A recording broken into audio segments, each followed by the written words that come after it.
एक थी बूढ़ी काकी। उनके पतिदेव को स्वर्ग सिधारे बहुत समय हो गया था। बेटे भी जवान होकर चल बसे थे। उनका एक भतीजा था बुद्धिराम। बूढ़ी काकी ने अपनी सारी संपत्ति भतीजे के नाम कर दी थी।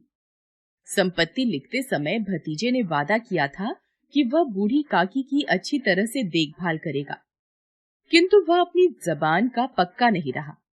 उसकी पत्नी रूपा का व्यवहार भी काकी से अच्छा नहीं था। बूढ़ी काकी को वे लोग समय से भोजन भी नहीं देते थे। कहा है कि बुढ़ापे में आदमी का बचपन लौट आता है। यही हाल बूढ़ी काकी का भी हो गया था। उन्हें समय पर भोजन न मिलता या बाजार से आई कोई चीज न मिलती तो वे गला फाड़ कर रोने लगती। उनकी खाने की लालच बढ़ गई थी।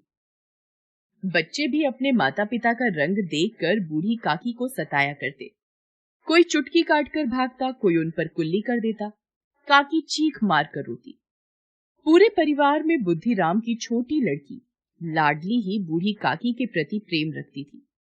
एक बार की बात है, बुद्धिराम के बड़े लड़के का तिलक था। द्वार पर शहनाई बज रही थी। चारपाइयों पर मेहमान विश्राम कर रहे थे। घर की स्त्रियां गा रही थीं। भट्टियों पर कड़ाह चढ़े थे। पूड़ी कचौड़ियां निकल रही थी। मसालेदार तरकारी पक रही थी। पकवान की सुगंध चारों तरफ फैल रही थी। बूढ़ी काकी अपनी कोठरी में बैठी थी। भोजन की खुशबू उनकी नाक तक पहुंच रही थी। मन ही मन बोली, आह, कैसी सुगंध है। पर अब मुझे कौन पूछता है।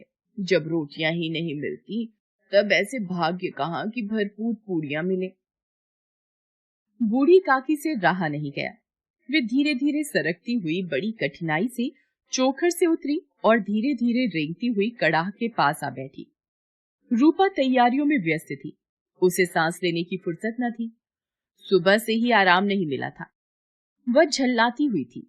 इस अवस्था में उसने बूढ़ी काकी को कड़ाह के पास देखा तो गुस्से में काकी को दोनों हाथों से झटक कर बोली, ऐसे पेट में आग लगे, पेट है या भार? कोठरी में बैठते हुए क्या दम घुटता था? अभी मेहमानों ने नहीं खाया, भगवान को भोग नहीं लगा, तब तक धैर्य न हो सका। आकर छाती पर सवार हो गई। भला चाहती हो तो जाकर कोठरी में बैठो। जब घर के लोग खाने लगेंगे तो तुम्हें भी मिलेगा। तुम कोई देवी नहीं हो कि तुम्हारी पूजा पहले ही हो जाए। बूढ़ी काकी अपनी कोठरी में लौट आई। उन्हें अपनी जल्दबाजी पर पश्चाताप हो रहा था। उन्होंने सोचा, अब जब तक बुलावा न आएगा नहीं जाऊंगी। वो मन ही मन बुलाने की प्रतीक्षा करने लगी। एक एक पल युग के समान बीत रहा था। वह धीरे धीरे गुनगुनाने लगी। कुछ देर बाद उन्हें लगा कि गुनगुनाते हुए बहुत समय बीत गया। किसी की आवाज भी सुनाई नहीं पड़ रही थी। अवश्य ही लोग खा पी कर चले गए होंगे। मुझे कोई बुलाने नहीं आया। रूपा सोचती होगी कि मैं कोई मेहमान तो हूं नहीं कि मुझे बुलाया जाए। बूढ़ी काकी चलने को तैयार हो गई। उन्हें विश्वास था कि 1 मिनट में पूड़ियां आएंगी, तरकारियां आएंगी। उन्होंने सोचा, पहले तरकारी से पूरी खाऊंगी, फिर दही और शक्कर से कचौड़ियां रायते के साथ मजेदार मालूम होगी। मैं तो मांग मांग कर खाऊंगी। मेहमान मंडली अभी बैठी थी। कोई खाकर उंगलियां चाटता था, कोई दही खाकर चटकारे मार रहा था। बूढ़ी काकी रेंगती हुई उनके बीच जा पहुंची। कई लोग चौंक कर उठ खड़े हुए, पुकारने लगे, अरे बुढ़िया कौन है? यहाँ कहाँ से आ गई? देखो किसी को छू न दे। पंडित बुद्धिराम ने थाल को जमीन पर पटक दिया, लपक कर काकी को उठाया और अंधेरी कोठरी में लाकर पटक दिया। मेहमानों ने भोजन किया, घर वालों ने भोजन किया, परंतु बूढ़ी काकी को किसी ने नहीं पूछा। सबने काकी को दंड देने का फैसला लिया। रात 11 बज गए थे। रूपा आंगन में पड़ी रही थी, पर लाडली की आंखों में नींद नहीं थी। उसने अपने हिस्से की पूड़ियां पिटारी में रख दी थी। जब उसे विश्वास हो गया कि अम्मा सो रही है तो अपनी पिटारी उठाई और बूढ़ी काकी की कोठरी की ओर चल दी। सहसा कानों में आवाज आई, काकी उठो, मैं पूड़ियां लाई हूं। काकी लाडली की बोली पहचान कर झटपट उठ बैठी। लाडली को टटोला और उसे गोद में बैठा लिया। लाडली ने पूड़ियां पिटारी से निकालकर काकी को दी। काकी ने पूछा, क्या तुम्हारी अम्मा ने दी है? नहीं, यह मेरे हिस्से की है। काकी ने 5 मिनट में पिटारी की पूड़ियां खा ली। काकी, पेट भर क्या? नहीं बेटी, जाकर अम्मा से और मांग लाओ। अम्मा सोती है, जगाऊंगी तो मारेंगी। काकी की भूख बढ़ गई थी। पिटारी की खुरचन टटोला, खुरचन गई। उनका हृदय महसूस रहा था कि पूड़ियां कैसे पाऊं। उनके संतोष का बांध टूट रहा था। उचित अनुचित का विचार जाता रहा। वे लाडली से बोली, मेरा हाथ पकड़कर वहां ले चलो जहां मेहमानों ने बैठकर भोजन किया है। लाडली ने काकी का हाथ पकड़ा और जूठे पत्तलों के पास ले जाकर बैठा दिया। दीन शुदातुर काकी पत्तलों से पूड़ियों के टुकड़े चुनकर खाने लगी। ठीक उसी समय रूपा की आंख खुल गई।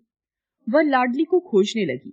उसे वहां ना पाकर वह उठी तो देखती है कि लाडली झूठे पत्तलों के पास खड़ी है और बूढ़ी काकी पत्तलों पर से पूड़ियों के टुकड़े उठाकर खा रही है। यह देखकर रूपा का हृदय सन्न रह गया। उसकी चचेरी सास झूठे पत्तल चाट रही है। ऐसा प्रतीत हुआ मानो जमीन रुक गई, आसमान चक्कर खा रहा था। उसे बहुत ग्लानि हुई। करुणा और भय से उसकी आंखें भर आईं। उसने सच्चे हृदय से आकाश की ओर हाथ उठाकर कहा, परमात्मा, मेरे बच्चों पर दया करो। इस अधर्म का दंड मुझे मत दो, नहीं तो मेरा सत्यानाश हो जाएगा। वह सोचने लगी, हाय कितनी निर्दयी हूँ। जिसकी संपत्ति से मुझे इतनी आय हो रही है उसकी ये दुर्गति। मुझसे बड़ी भारी चूक हो गई। इस उत्सव में भी जहाँ हजारों लोगों ने भोजन किया, वहां इन्हें भरपेट भोजन न दे सकी, केवल इसी कारण से कि वह वृद्ध असहाय है। रूपा ने दिया जलाया, भंडार का द्वार खोला और थाली में संपूर्ण सामग्री सजाई। थाली लेकर बूढ़ी काकी की ओर चली। रूपा ने दुखी स्वर में कहा, काकी उठो, भोजन कर लो। मुझसे आज बड़ी भूल हुई, उसका बुरा न मानना। परमात्मा से प्रार्थना कर दो कि वह मेरा अपराध क्षमा कर दे। भोले भाले बच्चों की भांति जो मिठाइयां पाकर मार और तिरस्कार सब भूल जाता है, बूढ़ी काकी वैसे ही सब भूल कर बैठी हुई खाना खा रही थी। उनके एक एक रोए से सदिच्छाएं निकल रही थी और रूपा बैठी इस स्वर्गीय दृश्य का आनंद लेने में निमग्न थी। हेलो दोस्तों, कैसे हैं आप सब? हमारी कहानियां देखने के लिए हमारे चैनल को सब्सक्राइब कीजिए और हाँ, बेल आइकॉन पर क्लिक करना मत भूलिएगा।